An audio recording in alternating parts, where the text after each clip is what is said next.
আজকে 15ই জুলাই ইতিহাসের আজ থেকে ঠিক 1 বছর পূর্বে এই আন্দোলন দানা বেঁধে উঠেছিল, সেই দানার মাহেন্দ্রক্ষণ হলো আজকের এই 15 জুলাই।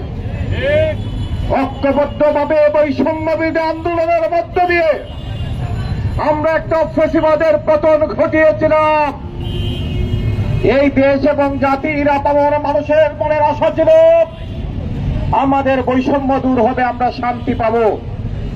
দুর্ভাগ্যের বিষয়, এখন পর্যন্ত বাংলাদেশের কোন সেক্টরে, কোন এলাকায়, কোন থানায় এখন পর্যন্ত ওই অর্থে কোন শান্তি বিরাজ করছে না।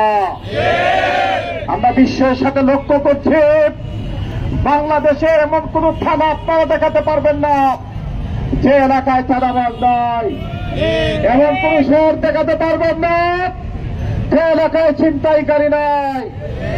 আমরা জুলাই বিপ্লব যারা করেছিলাম, ঐক্যবদ্ধভাবে তাদের সিদ্ধান্ত নিতে হবে। চাঁদাবাজ যারা এরা চাঁদাবাজ, সন্ত্রাসী যারা এরা সন্ত্রাসী, যারা ছিনতাইকারী এরা ছিনতাইকারী, তাদের কোন দল থাকতে পারে না। সুতরাং আমরা যারা বৃহত্তর জনগোষ্ঠী এই জুলাই বিপ্লব সংগঠন করেছিলাম, আমাদের ঐক্যবদ্ধভাবে শপথ নিতে হবে, কোন চাঁদাবাজকে আমরা আমাদের দলে স্থান দিব না ইনশাআল্লাহ। জামায়াত ইসলামী বদ্ধপরিকর, কোন ধরনের দুষ্কৃতিকারী জামায়াত ইসলামী দেশে কোন স্থান পাবে না ইনশাআল্লাহ। সংগ্রামী ভাইয়েরা আমার, আমরা আজকে প্রায় 1 বছর হওয়ার পথে, এখন পর্যন্ত যারা শহীদ হয়েছে, যারা গণহত্যার শিকার হয়েছেন, এই সমস্ত কুলাঙ্গারদের এখন পর্যন্ত দৃষ্টান্তমূলক কোন বিচার হয় না। আমরা দেখেছি সরকারের স্বরাষ্ট্রমন্ত্রী আইজিপি থেকে ধরে কিভাবে মানুষকে হত্যা করে দাঁড়িয়ে দাঁড়িয়ে পর্যালোচনা করেছিল। এখন পর্যন্ত তাদের কমপক্ষে 2-4-5 জনের কোন দৃষ্টান্তমূলক শাস্তি হয় নাই। সুতরাং আমরা যদি জাতি হিসেবে বাংলাদেশের ঐক্যবদ্ধ না হই, তাহলে এদের বিচার আমরা কোনোভাবেই বাস্তবায়ন করতে পারবো না।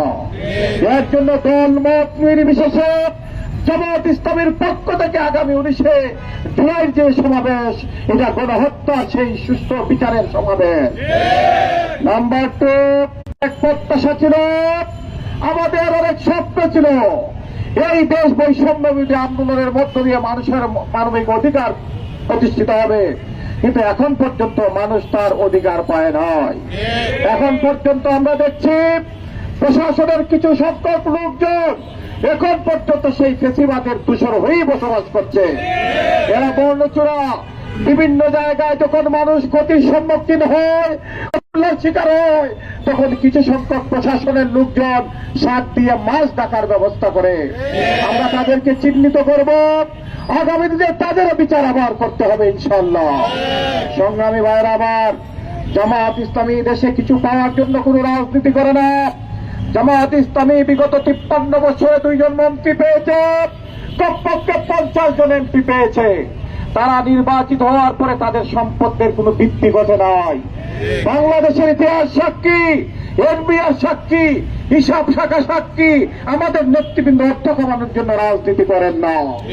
আমরা খেটে খাওয়া মানুষের অধিকার আদায়ের জন্য রাজনীতি করি। আমাদের এই রাজনীতি বৃহত্তরভাবে সামনের দিকে গিয়ে যাবে ইনশাআল্লাহ। আমাদেরকে গালি দিয়ে উত্তেজিত করে আমাদের এই সুআমার আদর্শকে কখনো একটা মুহূর্তের জন্য থমকে দেওয়া যাবে না ইনশাআল্লাহ। বিগত 17 বছরে ফ্যাসিবাদকে আমরা যেভাবে মোকাবেলা করে এই আন্দোলন সংগ্রামে রাজপথে টিকেছিলাম, আগামী দিনে আমরা আমাদের এই সাধ্যতা আদায়ের জন্য আরো বৃহত্তর কর্মসূচি হাতে নিয়ে মাঠে ময়দানে টিকে থাকবো। সম্মানিত